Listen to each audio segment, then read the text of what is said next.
Hi, today we're going to create some things that are called darts. A dart is a way to reduce the fabric in an area, say, between your bust and the waist. You might have a 32-inch bust, but you might have a 28-inch waist. In order for the garment to fit, if we use some darts, we can reduce that shape of the garment and make it closer to the body. If you look in your textbook on page 366 and 367, there are some patterns for the two types of darts that we're going to do. I have traced those today. You can trace them. I'm going to put them in week 4 on Canvas as PDFs in case you want to print one out and just cut it out. I wouldn't suggest that you cut it from your book because there's things on the other side of the page. So the first dart we're going to do is called a regular dart, and it's on page 132. And you're going to need your, sample fabrics that you've cut, a couple pieces to do the darts. And again, you can work with the black thread if you want, or darker thread so that I can see your stitching lines. And the first thing that we're going to do is transfer the dart onto our fabric. And to do that, here I have my little pattern of a dart, and I'm going to place it over top of my fabric with some tracing paper and an item called a tracing wheel. A tracing wheel is something that has a serrated edge, and as you roll it along and press down on it, it will take your tracing paper, which has sort of like a carbon colored film on it, and transfer little dots to your fabric.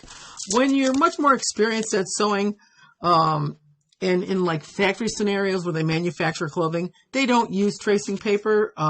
They actually have a little hole punctured at the end of the dart about 1/8 of an inch away, and then each leg of the dart has like a little nick in the fabric. But we're going to start out with the easiest method, and you'll learn different ways to do this later on. So I'm going to angle this down so that you can see what work I'm doing here. So let's see if that's good.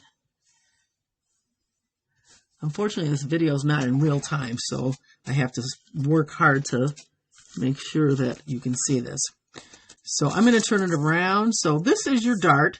Most of the time you would find this on the side of a dress, pointing towards the bust, or from the waist pointing up towards the bust. And it's just a way of reducing extra fabric. You want to line up your bottom of the pattern with the bottom of the fabric. You can't sew a dart in the middle of the fabric. It usually generally runs to a seam edge. So I've got this where I want it. Sometimes you can use pins to hold your fabric in place as you're marking some darts. That way it doesn't slide around. You'll notice that when we talked about earlier, you studied grain line. You can see that this line is running the lengthwise of my fabric. And when we get into cutting fabric, we're going to talk a lot more about the position of this grain line and how you make sure that it's straight.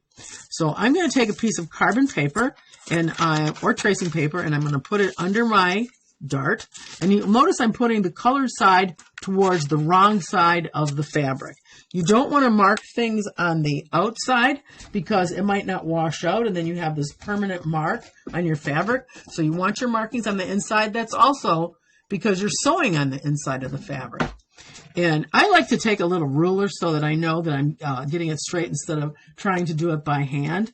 And I'm going to place my little plastic ruler. These kind of rulers are really nice. You can get these in the quilting departments. I have all kinds of tools that I have found work really well for something other than what they were intended for. This is actually a ruler for cutting small strips of fabric, but it works really good for this. So I'm going to take my tracing wheel, and I'm just going to run it down that line. And you can't be like real soft. You've got to press down in order for that to transfer. So let's see. Did it transfer? Yes, it did. And then I'm going to move it over here, and I'm going to do the other leg of the dart. So these are called legs. And some of the tracing wheels might have like a little sort of like a hook thing on the end. This is really good if you wanted to put a dot here. You're going to find that some patterns have location marks that are little dots, and so this is just a way to press that dot too. It's kind of a nice tool. You may have a tracing wheel that doesn't have that though. So you sometimes can take a pencil and do that. Sometimes I go across and do a little line, but you want to be careful that you're not putting things on your fabric that you're going to have to try to figure out how to get out later. So now you can see that I've transferred this to the fabric. In commercial sewing, what they would have done is they would have just had the dot, and they would have had two little, like maybe 1/8 inch nicks in the fabric like this, and they wouldn't bother with the lines. Once you become really experienced with lining your fabric up under the presser foot, you're not going to need lines. And so you can see what I have is two little cuts in the fabric that allow me to fold it and match it up. So what you're doing is you're folding your dart, and you're from the end to end, and you're going to pin it. And you want to make sure that when you've pinned it, that it's going through to the other side and landing right on that line. If it doesn't, then you've got to sort of like move your fabric back and forth and keep putting your pin in there until you hit it just right. So here I've pushed it through to the other side. I can see that I've got it pinned correctly, and I'm just going to put one pin over here on the dot. And then the next thing that you're going to do is you're going to go over to your sewing machine and you're going to sew that dart. So let's see if we can get the sewing machine in view. Probably good enough. And when you were sewing a 5/8 inch seam, you kept the edge of the fabric going along that 5/8. But because this is a dart, this is not 5/8 down here. So you're no longer going to be lining up that fabric with that 5/8 mark.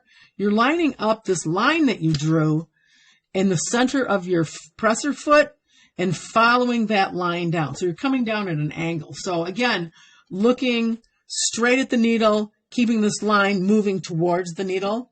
And I'm going to sew this. So I'm going to go forward and back. So I'm actually back tacking at the end because we don't want that to come apart.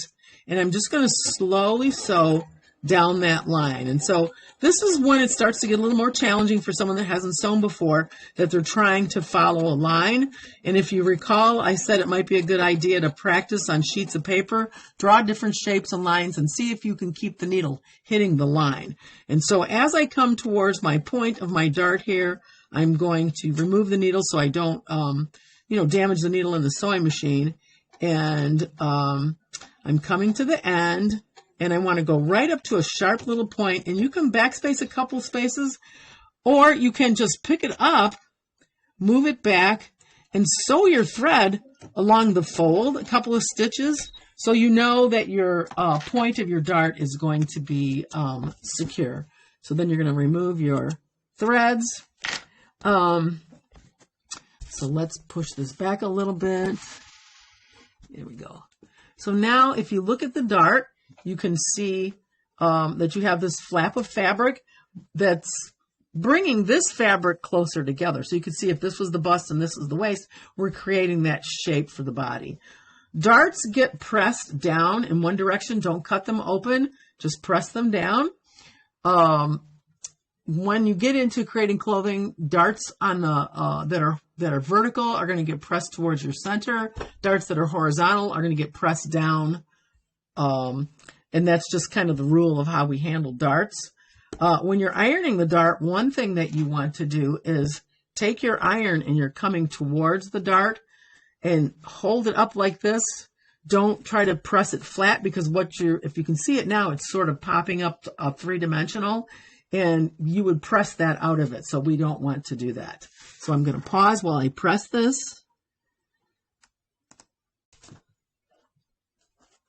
So now you can see that I've created my dart. So sometimes it might be in this position in a garment. Sometimes it might be in this position in a garment. And then you can see the dart on the back. So it looks nice and neat, but you can see that there's no lines here. Sometimes if you try to press it flat, what you'll get is a bunch of wrinkles, and you don't want that to happen. But we'll be talking more about pressing later on.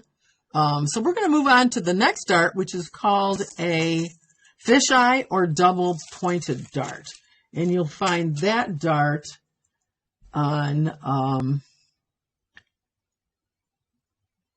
page 138 in the textbook if you want to look at the diagrams. So for this dart, again, what you're going to do is we're going to put our fabric down with it. Let's see, am I getting this? Pardon my very awkward space for videotaping. So I've put my fabric face down, so my wrong side is up, and I'm going to, again, place my piece of tracing paper there, and I'm going to put this dart over top. You don't want either of the ends of the darts to be at the end of the fabric. You want that to be equally spaced this way so that you're getting a good shape.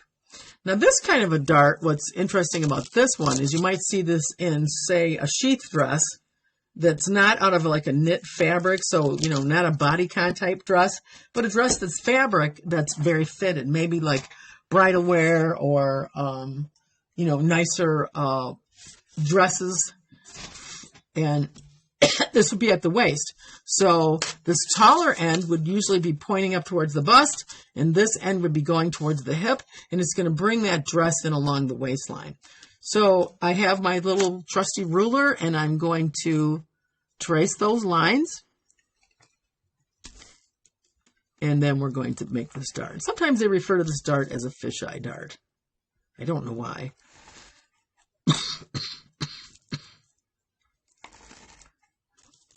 And again, if you want to make a little like dot at the end of the dart so that you know exactly where to end, it gets challenging when you have two darts and they're on the dress, and then one's on one side, one's on the other. They need to be exactly the same length or it looks extremely unbalanced. So here we've made the dart, and what I'm going to do is fold it in half. And I'm first going to pin my end so I know where my starting and stopping point is. So here's one. Here's my other end. And then I'm going to take this pin and I'm going to insert it at the center of the dart where it's the widest part. And I'm going to poke through to the other side. And yes, I've got it. It's the whole thing is lined up. It's important that they line up because, like I said, you're never going to have one dart by itself. There's going to be two. And if they're not lined up, your darts won't look the same, and you can get sort of this optical illusion in your garment that that something's not right, that something's crooked. So I'm going to go to the machine here, and one of the things about sewing this kind of a dart, it's very hard to start out sewing at this very tip. So what you want to do is go from the center of the dart towards the point, cut your thread off, and then turn the dart around and do the other side. So treat it like you're doing two little separate regular darts. When you get really, really good at sewing, you'll probably be able to navigate starting at a point and going to the other point. But in the beginning, it's a little better if you just start in the middle, back tack a couple stitches. Again, you're lining up that blue line that you just traced, or whatever color it is, to the end of the dart. You want to make sure that at the bottom of the dart, you don't come down and then curve off because it won't press. It really needs to be a nice, straight, diagonal line. So I'm coming to the end. Some people like to just sew off and just clip the threads, but then the end of your dart can come apart if you're not careful. So I like to back up and do a couple of stitches along the edge of the fabric. And so I know that no matter how many times I wash this dress, this dart is not going to come out. So I'm clipping my threads so I don't catch them when I do the other end of the dart. And I'm starting at the center again, and I'm going to the other end. You want these to line up pretty good.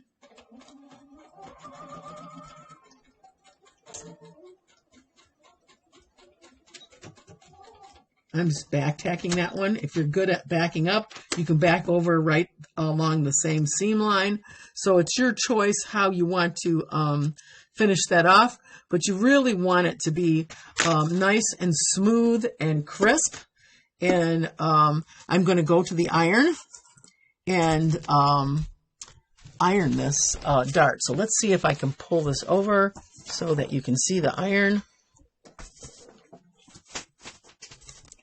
There we go. All right, maybe this will work.